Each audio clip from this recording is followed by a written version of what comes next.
মহানগরে দুটি পৃথক দুর্ঘটনা। হেলমেটহীন বেপরোয়া গতির বলি এক বাইক আরোহী। মৃত যুবকের নাম অলোকেশ হালদার। মঙ্গলবার গভীর রাতে ইএম বাইপাস এবং বুধবার সকালে রেড রোড দুটি পৃথক দুর্ঘটনা ঘটে। এক যুবকের মৃত্যু হয়, আহত হন আরও 3 জন। পুলিশ সূত্রে খবর, মঙ্গলবার রাত প্রায় 2টো নাগাদ কালিকাপুরের কাছে ইএম বাইপাসে দুর্ঘটনা কবলে পড়েন এক বাইক আরোহী।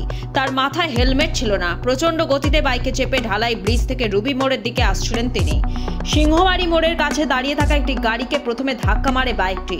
পরে নিয়ন্ত্রণ হারিয়ে ডিভাইডারে সজোরে ধাক্কা মেরে উল্টে যায় বাইকটি। রাস্তায় ছিটকে পড়ে গুরুতর জখম হন বাইক চালক অলোকেশ। তাকে দ্রুত এমআর বাঙুর হাসপাতালে নিয়ে যাওয়া হলে চিকিৎসকরা মৃত বলে ঘোষণা করেন। পাশাপাশি বুধবার সকালে রেড রোডে ঘটে যায় আরেকটি পথ দুর্ঘটনা।